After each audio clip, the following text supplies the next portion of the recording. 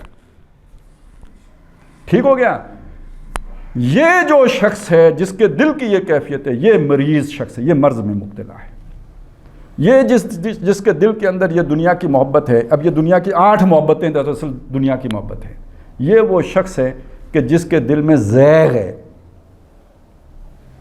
یہ وہ شخص ہے جو قرآن مجید کا وہ معنی نکالنے کی کوشش کرے گا جو اس کی محبتوں کے تابع ہوگا، محبتوں کی قربانی نہ دینی پڑے۔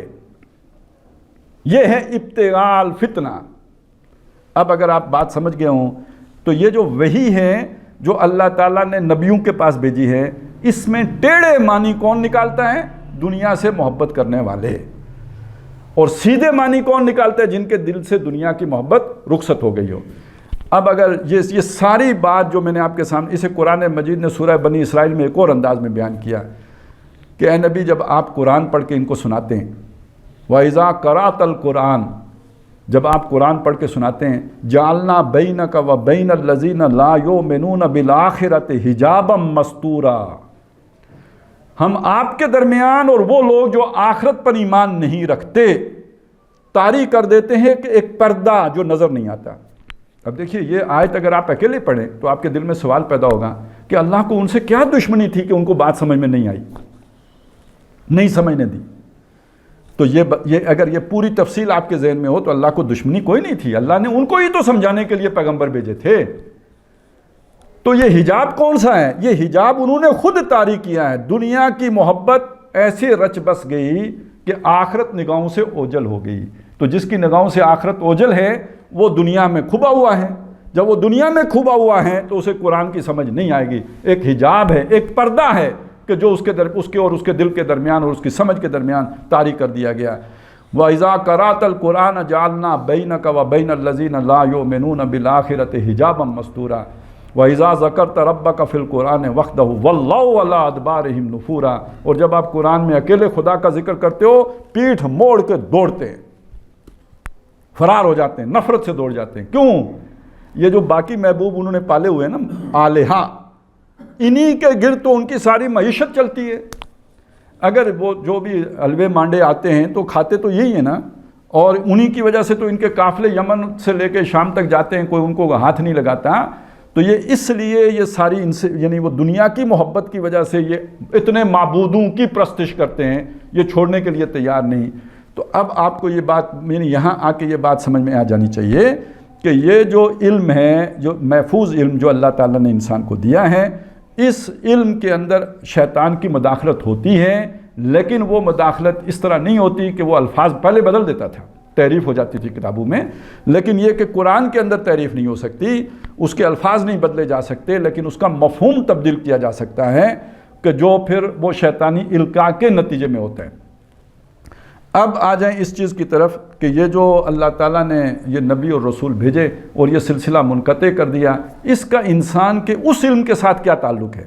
یہ میں ابھی تھوڑی سی بات آپ کے سامنے رکھ دیتا ہوں، لیکن یہ کہ اگر ضرورت ہوئی تو انشاءاللہ اگلی نشست میں اس کی مزید وضاحت کر دوں گا کہ دیکھیے یعنی ایک علم کون سا ہے؟ وہ جو انسان نے حواس خمسہ سے حاصل کیا، اور ایک علم یہ ہے جو اللہ تعالیٰ وحی کے ذریعے سے بھیجتا ہے۔ ایک سوال آپ کے ذہن میں آنا چاہیے کہ قرآن حضرت آدم کو کیوں نہیں دیا گیا؟ محمد رسول اللہ کو کیوں دیا گیا؟ یا موسیٰ علیہ السلام کو کیوں نہیں دیا گیا؟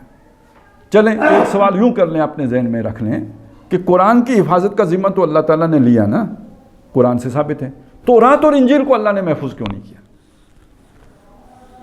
وہ بھی تو اللہ کی کتابیں تھیں، ان کو محفوظ نہیں کیا؟ یہ سوال ذرا سوچیں نا، آپ اس پر غور کریں تو ایک بات سمجھ لیجئے کہ یہ جو وحی ہے یہ ایک ہے، ویسے تو اس کی حیثیت یہ کہ عقل کو اس کے آگے سرنڈر کرنا ہوتا ہے، کیونکہ یہ کامل ہستی کے پاس سے آیا ہے۔ ایک بات میری سمجھ میں نہیں بھی آئی تب بھی میں مانوں گا، کیونکہ میری عقل کمزور ہے، جس کا یہ کلام ہے وہ اسے سب معلوم ہے، لہٰذا میں اپنی عقل کو اس کے آگے سرنڈر کروں گا۔ لیکن دوسری بات سمجھ لیجئے، وہ بات یہ ہے کہ اس اعتبار سے وحی انسانی عقل کے تابع ہوتی ہے. کیسے؟ کہ جو بات میری سمجھ میں ہی نہیں آ سکتی وہ اگر اتار دی جائے تو کیا فائدہ.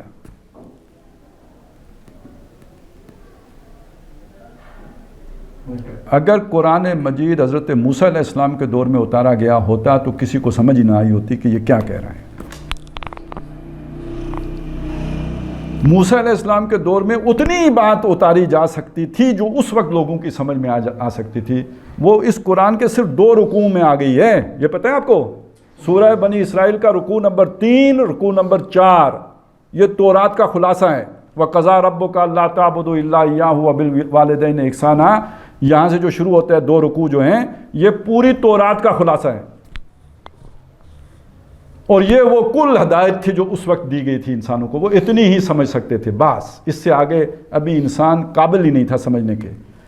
تو جب انسان کی عقل اور آگے بڑھ گئی، سقراط آ گیا، افلاطون آ گیا، ارسطو آ گیا، اتنے بڑے بڑے فلسفی آ گئے، تو گویا انسان بڑی بلا بن گیا.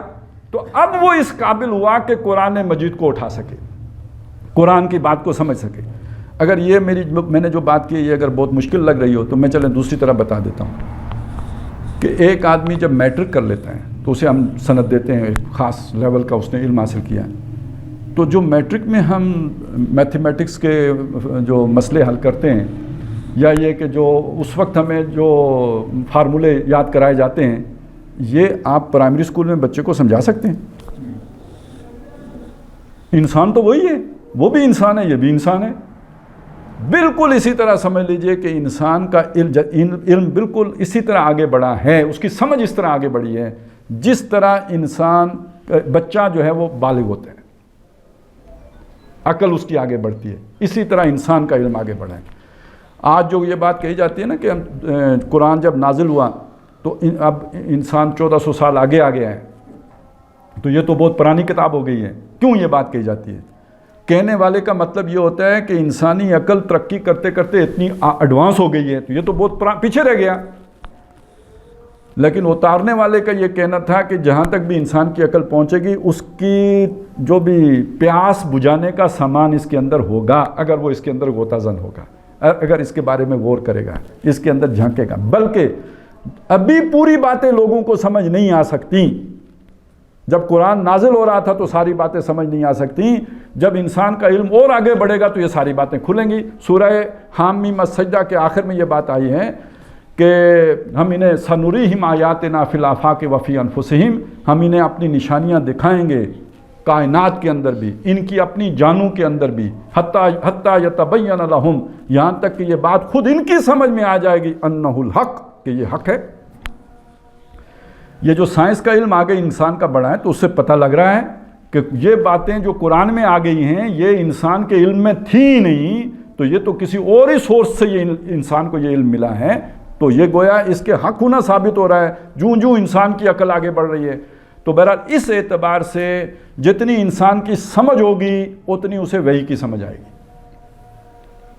اس کے لیے انسان کی عقل کا جو ہے نا وہ اس کا ظرف کا بڑا ہونا یہ بہت ضروری ہے. اگر وہ محدود عقل کا مالک ہوگا اس سمندر میں سے اپنے برتن کے مطابق ہی علم لے گا. جتنا اس کا وہ ظرف ذہنی وسیع ہوگا، یعنی یہ کہ دنیا کا علم اس کے پاس زیادہ ہوگا، اتنا ہی زیادہ قرآن کی ہدایت بھی اس کے اندر جذب ہوگی.